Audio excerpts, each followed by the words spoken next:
What's up, beautiful people? It's Hershey Sunday, and I'm back with the scoop. Welcome back to Bridgerton Season 3, Episode 5. Baby, this is the second half of the season. Let's talk about it.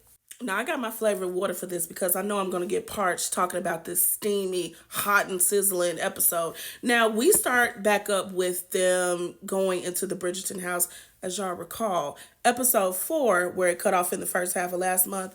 Baby Colin and Penn was over there finger banging and pussy popping in the backseat of his Honda Accord. And I wasn't here for that. Pretty much, I felt like it was rushed. I'm gonna be honest, I felt like it was rushed. But nevertheless, they was done doing, a little finger action. And so they Tootsie Roll to his house. Now, they go in and they announce that they are engaged to be married. Also there, Anthony and Kate, they came back from their little rendezvous honeymoon, and baby, she came back pregnant. Okay, she came back with a little party gift from wherever they was, which we knew that they was going to end up getting pregnant because the way that they was full out lying all in that bed, and he was always trying to take a little piece of the pie, so to speak, she was going to get pregnant. So they have decided to not announce the news just yet because they just announced their engagement. I want to call her Fiona. That is not her name. Eloise is over it because if y'all recall too, Eloise wanted Penn to tell Colin that she was actually Lady Whistledown. So Eloise is pissed. She had to excuse herself and she's like, you still ain't tell my brother what's up with that. And Penn's like, I'm just looking for the right time.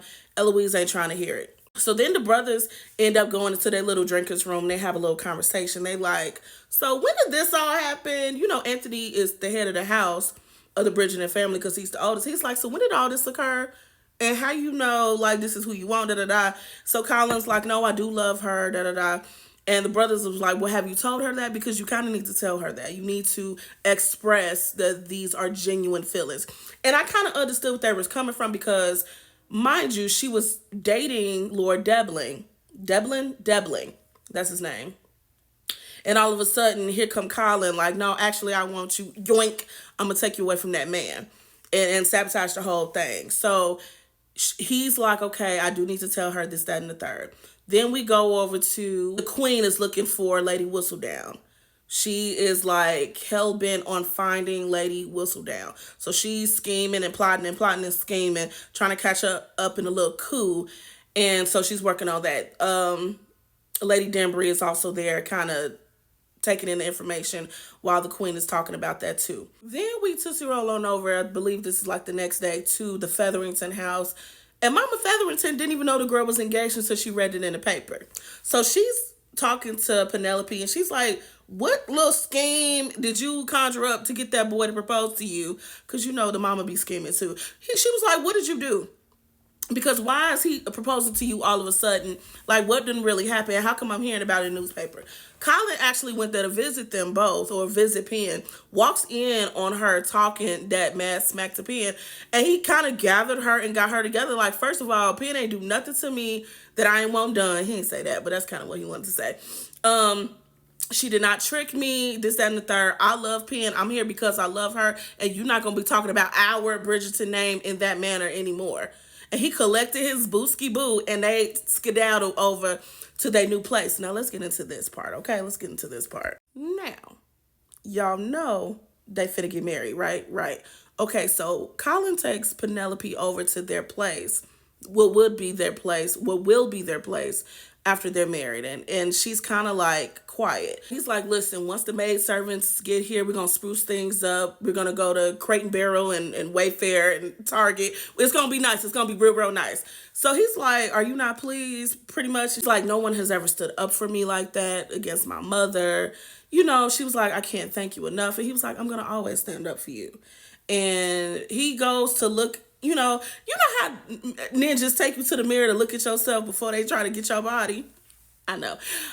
He was like, I want you to see yourself how I see you. Like, it's because you so smart, you so dope, you so fine. But also, and he takes her hair down with that little pen. It's the way your hair be cascading down your bite, girl. It's the way your eyes look like two pools of ice blue water. Also, them titties. Like, he was giving a little like, why we here alone, right? Ain't no chaperone here. We grown. I pretty much married you already. We just got to go through the casualties and all that. But you pretty much my wife for real. So you know how it goes. Like he starts to undress her and kiss her and do all this seducing and stuff. And so they have a nice premarital moment. Okay.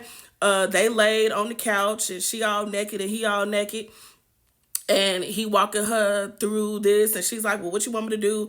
And he like, well, you can touch me. And she goes to touch him, at the here we go spot. And he was like, no, not there just yet, because you're gonna have it in before it start. And so they walking through the phases of hunching. Now I'm gonna say this. It's not the fact that they're hunching that I'm mad at. It's the fact that I feel like it's still too fast, and I don't feel like it's super romantic. That's just me. I would have liked to have seen her in a more respectable, because I just feel like, don't get me wrong, I do feel like the other ladies, Kate and Daphne, have had their fun, right? And Kate was grown. Kate was a seasoned young lady, so it was a little bit different. Daphne was married when she got her little comeuppance, so to speak. But I feel like Penelope, if y'all was getting married in 3 days or whatever, anyway, you could have just waited. Y'all already was having a little bit of finger flex fun in the backseat of the Honda. So you could have saved her virginity and waited a few days. One of my girlfriends, shout out to Nikki Devereaux, hey girl, hey, was saying that she felt like Penelope was overacting, or the actress Nicole, who's playing Penelope, was overacting, and she don't give virgin. And the more I look at the scene, the more I'm like, yeah, girl, this don't give virgin. This give very much like, we done been here before. Like, it's too fast for me. I wanted to see a little bit more of a slow burn, but that's my hill to die on. Moving on. Then we go into sweet Francesca, right? We go into Francesca and John, and they're walking and talking about, life and marriage and things. It's just real cute, real sweet. Go ahead and watch that part. Now we get into the party. So Eloise told Penn, like, you have until the stroke of midnight, baby, heavy on the Cinderella, to tell my brother who you are for real, or I'm gonna tell him myself. And so Penn is hyperventilating, baby. She is dry heaving. She got the sweats. Okay, she probably got a little bit of IBS going on. Like, she is going through the flux. And so, mind you, Cressida, which I could say a lot about Cressida, but I'm starting to really like her. I've been liking her since the season 3 began. Also, Cressida is a beautiful woman to me. That girl is so stoic and swan-like. It's something real beautiful about her. I don't know why she didn't get snatched up yet, but whatever. And everybody is talking about how the queen has put out, this is during the party, the queen has put out, like, whoever knows the whereabouts of Lady Whistledown, go ahead, come forward so I can give you your money. Meanwhile, Cressida's family is trying to marry her off to this man who's like 175 years old. Okay? He don't want her wearing no colors.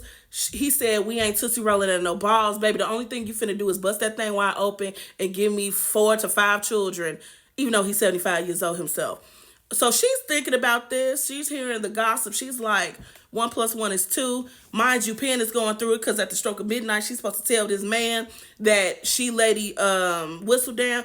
And then Penn stands up and said, baby, I'm Lady Whistledown, okay?